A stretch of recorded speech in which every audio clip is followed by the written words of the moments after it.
Hello and welcome to the Breaking Muscle podcast.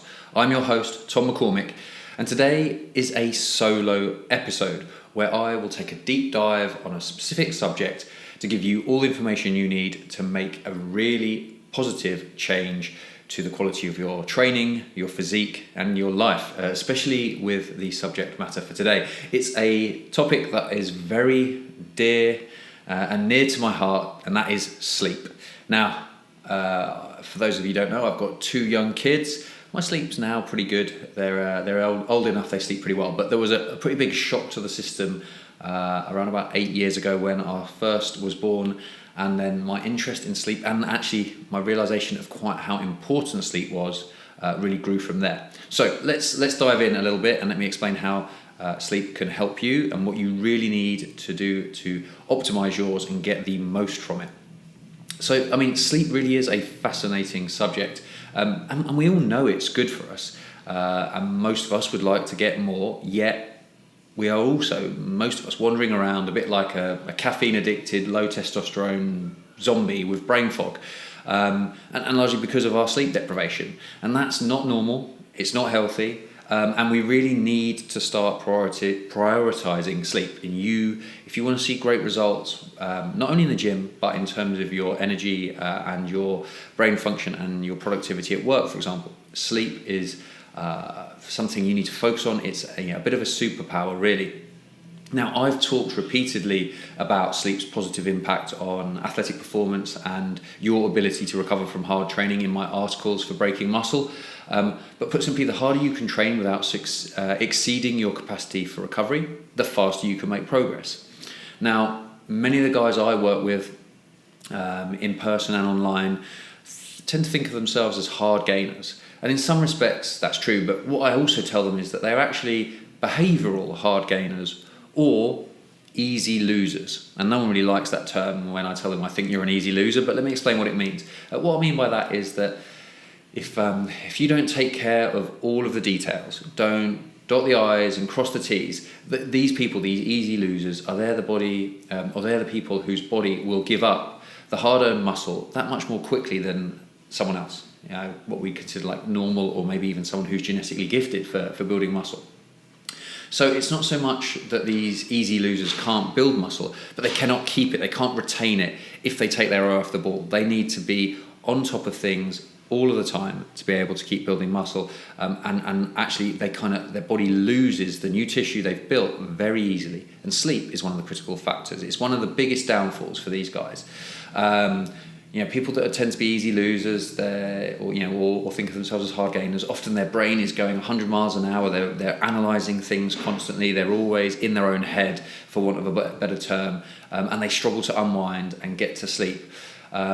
Or they're desperate to achieve things and want to reach their goals, so they're always pushing themselves hard, so hard they think that sleep is kind of like wasted time and it's holding them back from moving towards those goals. Now, obviously, looking from the outside in, you can see that's a false economy, but yet many people love the grind and the idea of outworking others that they let it cloud their judgment. We're sort of so in love with the grind and the struggle that we don't realise actually what we want is the outcome and what's the most efficient way to get there. It's grinding for grinding's sake is pointless. If it's getting you moving towards your goals, well, that's one thing. But just doing it so you can have a badge of honour and say you work really hard, that's kind of stupid.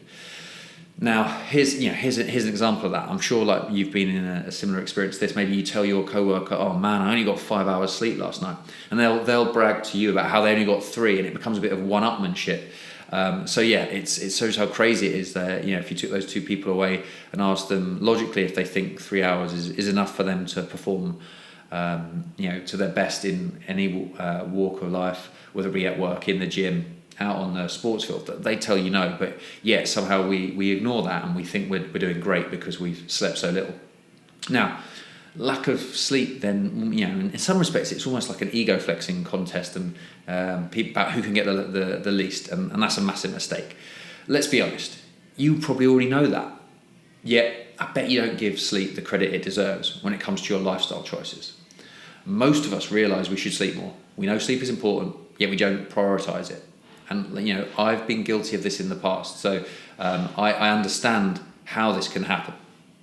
And I'm pretty confident you make that mistake because I've been guilty of it on many occasions.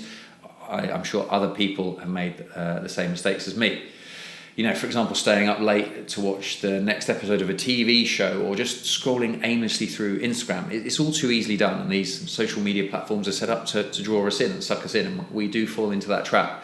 And whenever I have done this in the past, I've always regretted it the next day. And lack of sleep can sneak up on you.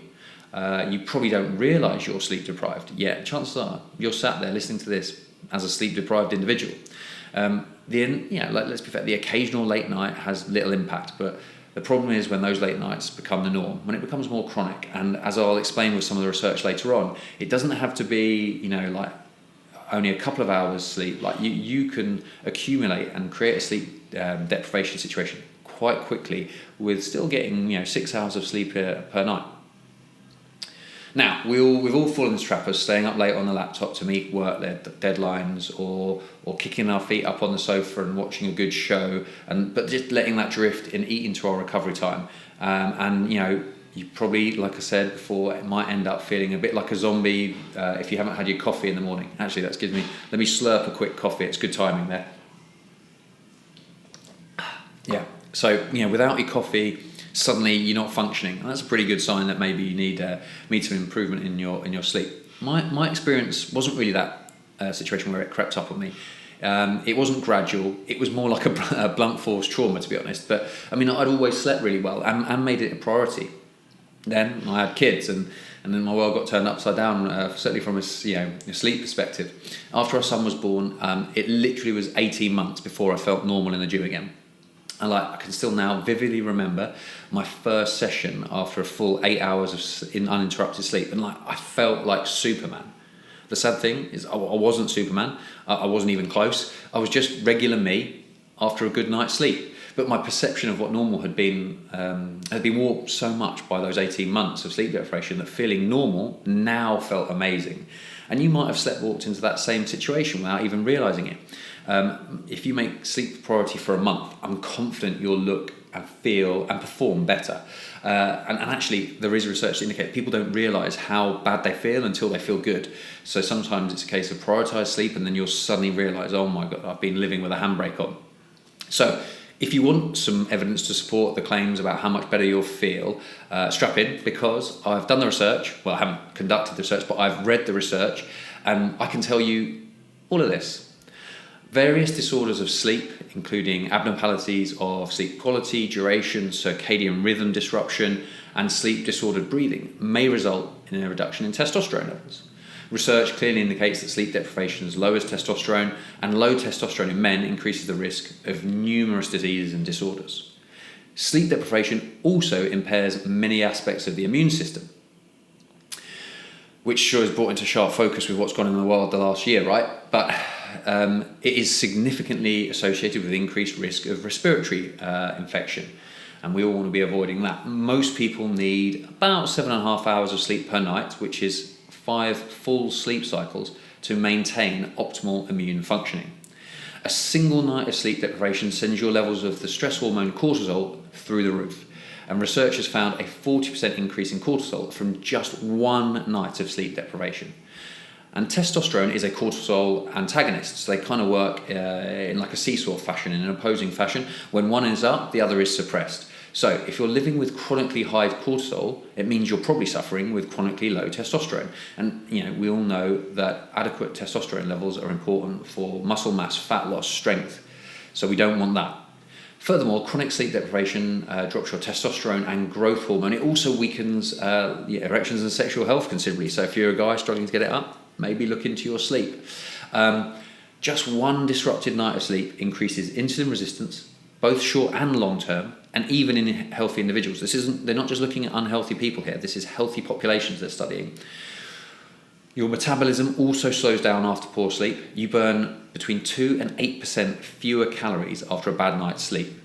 And that is a significant change. Like if you think about that, how that's going to affect your physique over time, if you're burning 8% fewer calories after crappy sleep and you're doing that every day, well, no wonder you're not getting lean. Sleep disturbances, as I said, also compromise your immune system and push you towards high blood pressure and high cholesterol. So longer term health consequences of low levels of sleep or poor quality of sleep, and they're really stark indicators there. When you're dieting, minor sleep deprivation, just between 40 minutes and 2.5 hours of a night, kills your nutrient partitioning and reverses the ideal tissue loss. So what I mean that you end up losing far less fat and far more muscle, even if you consume the same calories as someone else who is losing the same amount of weight. If they get proper sleep, they will lose more fat and less muscle. You'll do the opposite, and that again is a bit of a physique ruiner. Sleep deprivation also increases your appetite, hunger, and high caloric cravings. So you want that super tasty food, which is it's a double whammy. Your metabolism's down, and now you want to eat all the food that's going to drive you into a massive calorie surplus. It's not a recipe for success. And just to sort of get the trifecta in there, low sleep or sleep deprivation tanks your self-control. So chocolate, cookies, pizza and pastries will be even harder to resist. So basically, long story short, if you want to live lean, then get some sleep. Long-term sleep deprivation will hinder every performance, coordination, hormonal and recovery marker you can think of. So let me just say that again. Every performance, coordination, hormonal and recovery marker you can think of. So pretty much long-term sleep deprivation affects everything. And this generally translates to more body fat and less muscle. So from us looking at okay, how does this affect me in the gym and how I look? If we go for that approach, it's going to have consequences. Recovering your performance from sleep deprivation is also worse in men than women, it seems. So guys, take your sleep seriously. Now, that's a pretty comprehensive overview, or maybe even scaremongering of how sleep impacts upon your physical capacities, but it also affects how your brain works and how you think. Now, you probably don't need me to tell you that sleep impairs, or lack of sleep impairs brain function. You've probably felt those effects yourself.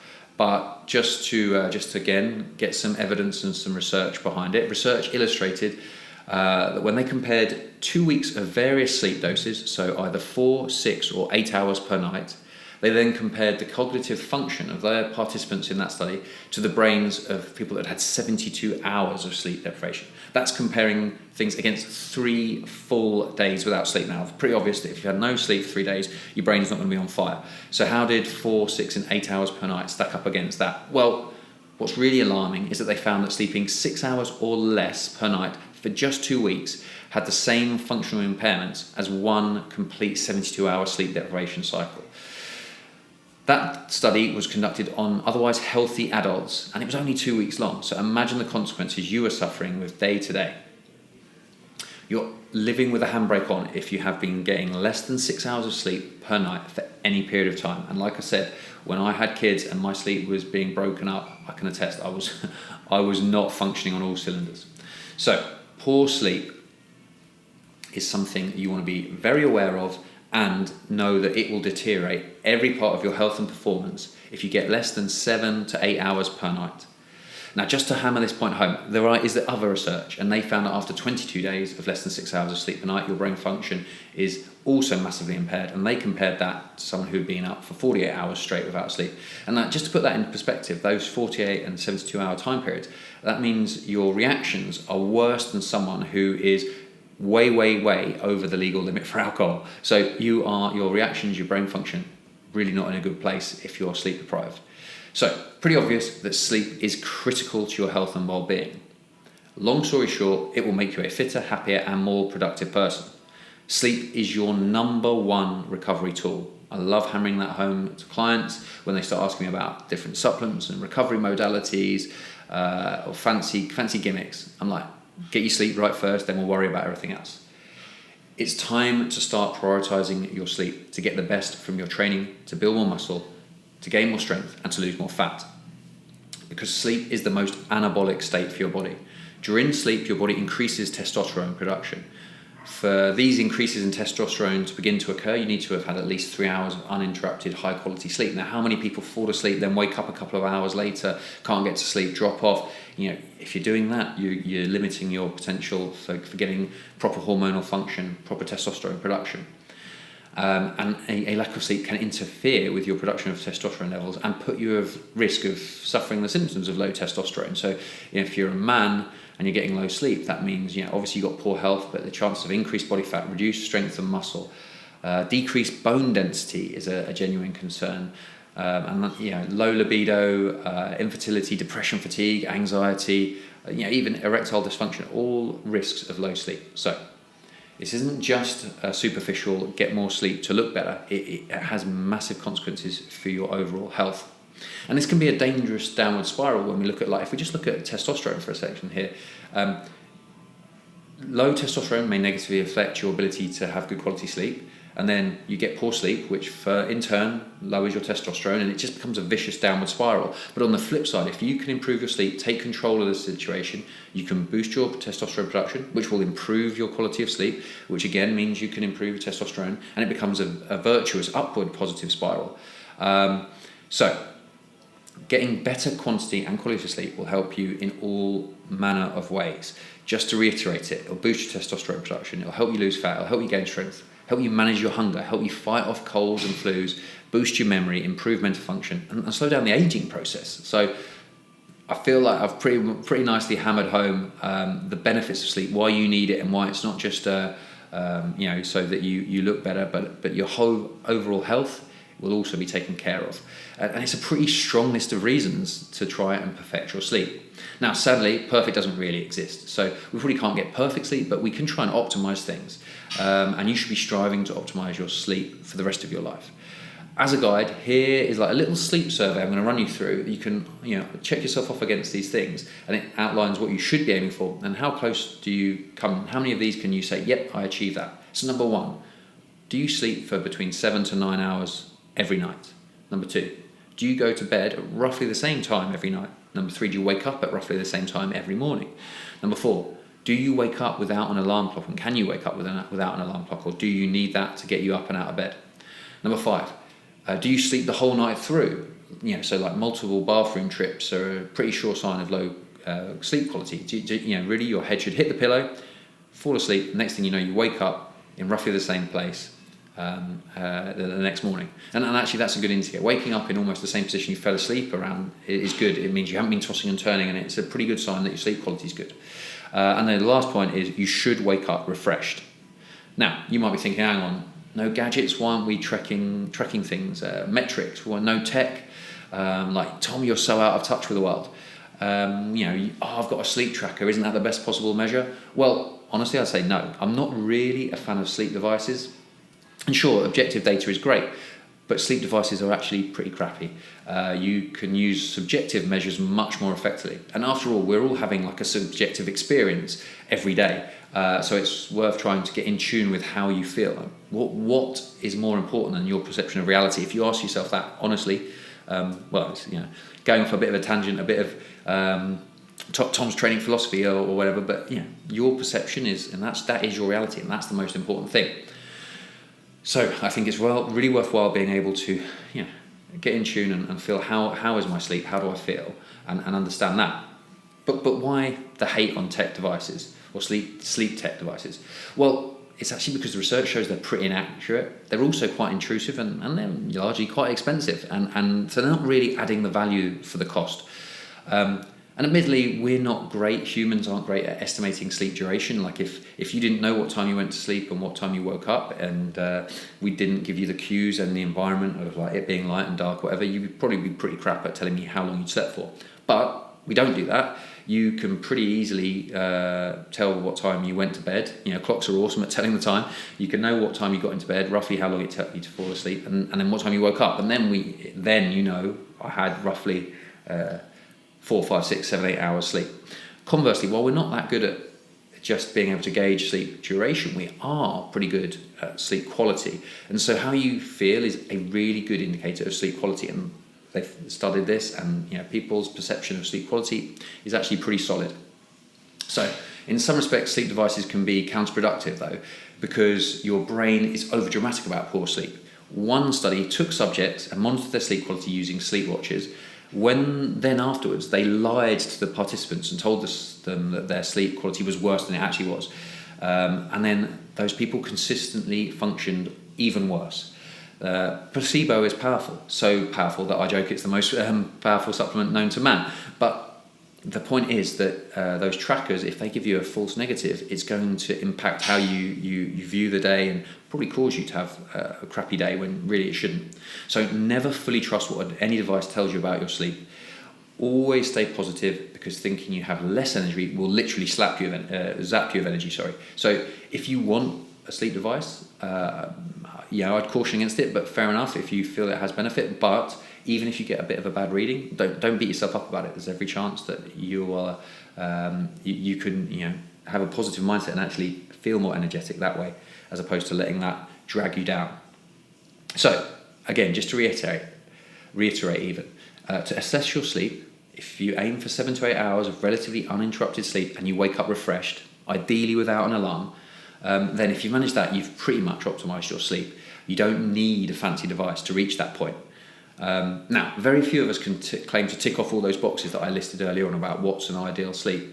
But the world does not need more overweight, unfit, brain-dead zombies overdosing on caffeine because of sleep deprivation. What we need are happier, healthier, fitter people. And to help you achieve the best night's sleep possible, to become that happier, healthier, and fitter person, and also to boost your energy, your mental focus, your testosterone production, your gym performance, your muscle mass, decrease body fat, I highly recommend the following key strategies that are scientifically supported and easily actionable to improve your sleep. So let's move into the takeaways. What can you do to improve your sleep? Well, the first one is to set yourself up for success. Get a comfortable bed, a mattress and a pillow. Bed quality can affect sleep, and it can also reduce back and shoulder pain. Given you're going to be spending nearly a third of your life in bed, it makes sense to invest in a good one. So I would say, get the best mattress that you can afford. Establish a routine. Go to bed and get up at roughly the same time each day. And weekends count too on this. Being consistent with sleep and waking times has been found to improve long-term sleep quality and maintain proper circadian rhythm. You can also avoid what they call social jet lag. People that sleep in on the weekend, like for hours and hours and longer than they normally would, stay up way later, get up way later, they really suffer the consequences come Monday, and they have this social jet lag. Take a breath. One of the reasons so many of us suffer with poor sleep and low testosterone is our inability to manage stress. A side effect of stress is shallow breathing. This impairs the proper oxygenation of cells and reduces your ability to recover.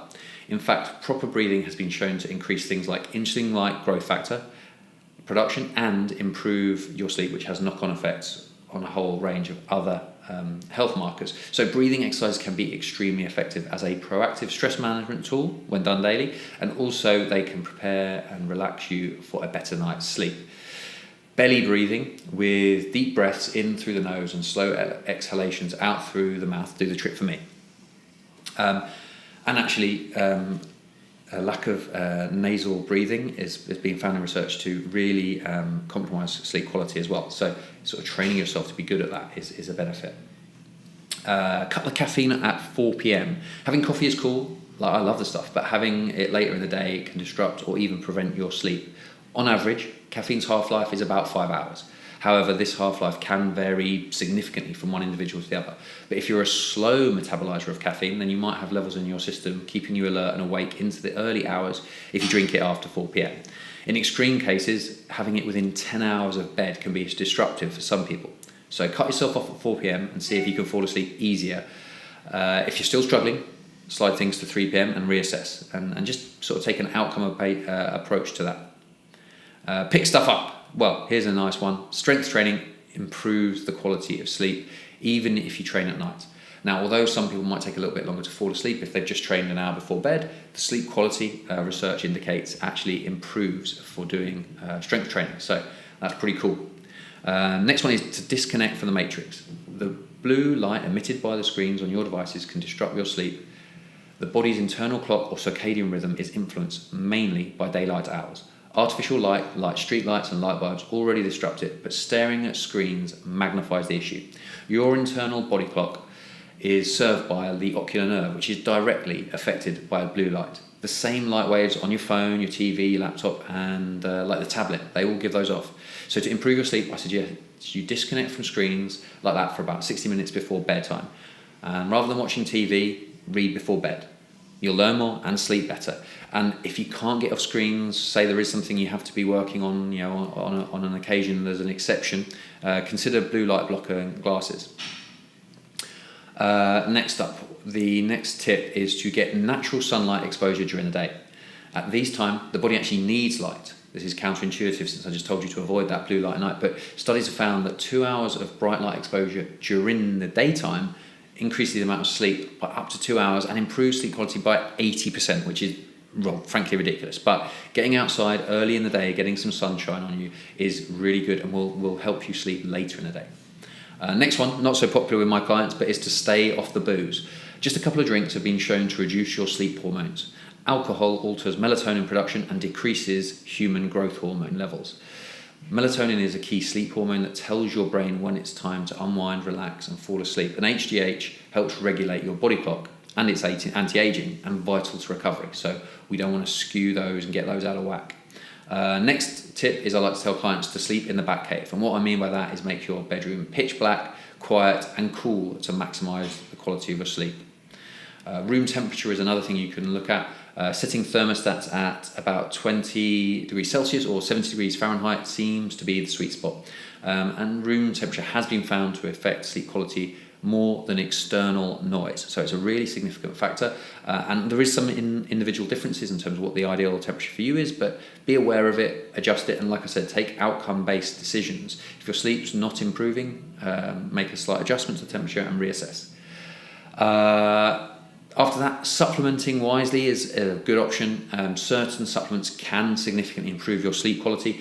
Personally, for me, the thing I have found most success with, and lots of clients have found, is magnesium. Magnesium bound to L-glycinate or theanine, has been really, really good for people. And then a lot of people also talk about the benefits of CBD and finding that helps them get to sleep. So, there you have it, your comprehensive guide to better sleep. You have no excuse now. You know sleep is crucial.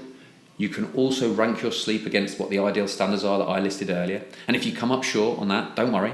Almost everyone does when they first compare their sleep to what like the ideal standards are. But I've given you 10 sleep strategies to help improve your sleep in this podcast. Implement some of those. You don't have to go all 10 at once. Layer them on, pick the lowest hanging fruit, pick the easiest one for you to get a positive result from, and then your sleep, I'm certain, will improve and you'll have more energy, a greater ability to focus, faster recovery, faster fat loss, quicker muscle gain. Sleep is awesome and so undervalued. Take advantage of its benefits by using those strategies I've listed, and over time you will allow yourself to live a life where you achieve more, all really because you're sleeping better, perhaps for longer, certainly with higher quality, and it will have a knock-on effect. Just to reiterate, sleep is your number one recovery tool. So take advantage of it, prioritize it, get the benefits. All right, guys, that is my piece on sleep. I was motivated to do this because I had a couple of online clients who were struggling with sleep. They'd hit a bit of a plateau in their training, and we really focused on this, doubled down. It wasn't an overnight fix, sadly, but after 2 weeks with one and about 3 to more like 3.5 with another, suddenly they felt better and the quality of their training improved, their motivation went through the roof, and then we're on a really nice flow with them. But it's not just about the sets and reps, this is about the bigger picture, and sleep is a crucial one for you to get the results from what you do in the gym. Guys, thank you so much for listening. If you've got any questions, as always, hit me up at tom@breakingmuscle.com or on Instagram at Tom McCormick. And if you have a particular topic you would like me to do a deep dive on, a solo podcast on, please drop me a note with that as well, and I'll be happy to get into the weeds, do the research. I enjoy the learning aspect, and it helps me, but it also helps me spread the knowledge to everyone else. So if you have got a topic you want me to look into, please do. All right, for now though, it's just time to say goodbye, and I will see you speak to you on the next Breaking Muscle podcast.